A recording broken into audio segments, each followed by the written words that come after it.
Bueno, en este video voy a explicar otro de los casos de factoreo, que es el factor común en grupos. Lo que suele ocurrir muchas veces es que cuando nos dan un polinomio y nos piden factorizar, muchas veces no se puede aplicar un factor común, justamente porque ocurre que todos los términos, no tienen cosas en común. Por ejemplo, vamos a ver este polinomio p de x, que es igual a 2x a la séptima, más 2x a la sexta, más 6x a la quinta, menos 5x al cuadrado, menos 5x menos 15. Si uno mira todos los términos, todos los términos, salvo el último, no tiene x, por lo tanto la x no es algo que tengan en común. Además, si miramos los números, tampoco tienen nada en común. No es que haya números que sean divisibles, o sea, no hay un número que sea divisible por todos estos simultáneamente. Por lo tanto, acá no se puede aplicar un factor común.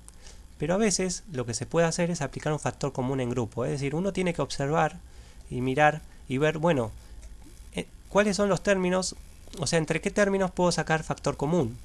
Es decir, si yo miro, por ejemplo, si miramos estos tres primeros términos, fíjense que la x está en todos, y además aparece acá el 2, acá tenemos un 2, acá tenemos un 6, bueno, todos son divisibles por 2. Así que lo que vamos a hacer es, en esta parte vamos a sacar factor común.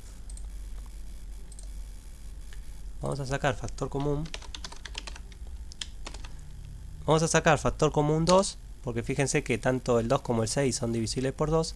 Y si miramos las x, tenemos que sacar la x de menor grado, en este caso x a la quinta, que es la de menor grado. Entonces, si sacamos factor común 2x a la quinta, bueno, lo que nos va a quedar es, tenemos que dividir a 2x a la séptima, dividirlo entre 2x a la quinta. Eso nos va a quedar, bueno, vamos a hacer las cuentas por separado. Es decir, agarramos el primer término, 2x a la séptima, y lo dividimos entre 2x a la quinta. Y esto nos va a quedar x al cuadrado. Porque el 2 dividido 2 me da 1, y x a la séptima dividido x a la quinta me queda x al cuadrado. Así que vamos acá y colocamos x al cuadrado. Luego, de la misma manera, agarramos el otro término, que es 2x a la sexta, es este término de acá, y lo dividimos entre 2x a la quinta. Si hacemos la división nos va a quedar x como resultado. Vamos acá y nos va a quedar más x. Por último, si agarramos el último término, que en este caso es 6x a la quinta, y lo dividimos entre 2x a la quinta,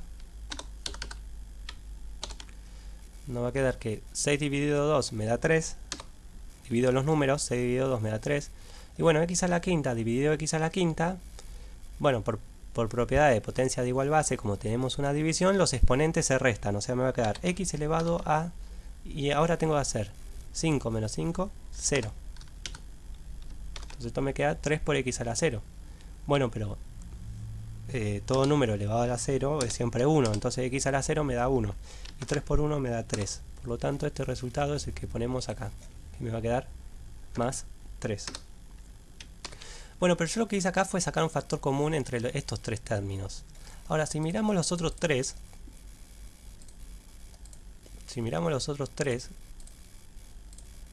que me quedaron, si miramos estos tres que me quedaron, fíjense que la x no aparece en todos los términos, en el último no aparece, por lo tanto la x no es algo que tengan en común estos tres términos. Sin embargo, lo que sí tienen en común es que tanto el 5 como el 15 son divisibles por 5. Por lo tanto, lo que vamos a hacer es sacar solamente un factor común 5. Vamos a sacar un factor común 5,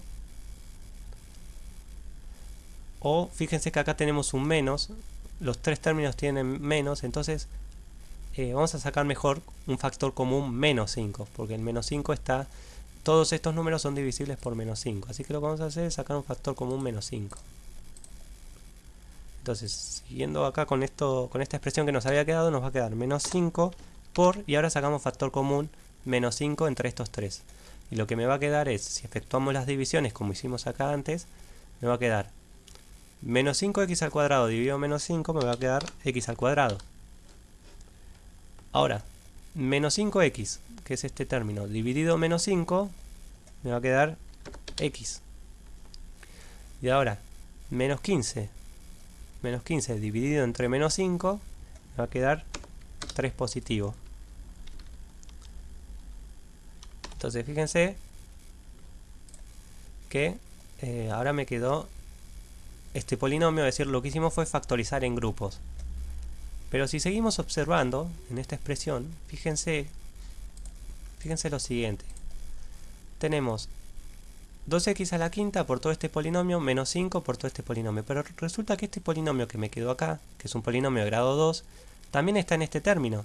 Es decir, tenemos un polinomio donde hay dos términos porque tenemos una resta, o sea, este es un término, este es otro término. Pero fíjense que lo que tienen en común ambos términos es que aparece este polinomio x cuadrado más x más 3. Entonces acá lo que se puede hacer para seguir factorizando es aplicar un factor común. Es decir, lo que vamos a sacar como factor común va a ser todo ese polinomio que está en los dos términos, o sea, x cuadrado más x más 3 lo extraemos como factor común. Por lo tanto, si agarramos al primer término, que es todo esto, y lo dividimos entre x al cuadrado más x más 3, lo que me va a quedar simplemente es 2x a la quinta. Y ahora menos, que es este menos de acá, y si dividimos todo este término 5 por x al cuadrado más x más 3, o sea, todo este término lo dividimos entre x al cuadrado más x más 3, que fue lo que yo saqué como factor común, lo que me va a quedar simplemente es 5. Entonces esta sería la expresión factorizada. Esta sería la expresión factorizada de p de x. Sin embargo, fíjense que nos queda un polinomio de grado 2 y acá un polinomio de grado 5. Entonces, existe la posibilidad de que esto se pueda seguir factorizando, pero ya no podemos aplicar ni factor común en grupos acá. Es decir, habrá que utilizar otro caso de factoreo y ver si esto se puede factorizar. En caso de que estos polinomios no se puedan factorizar, se consideran que son polinomios irreducibles, es decir, no se pueden seguir factorizando, están reducidos a su mínima expresión. Pero bueno, eso es una tarea que les voy a dejar. Si ustedes quieren seguir factorizando, habrá que buscar acá a ver si se puede aplicar algún otro caso de factoreo y para poder seguir factorizando esta expresión. Pero como lo que a mí me interesaba era simplemente enseñarles a factorizar en grupos, lo vamos a dejar acá el video.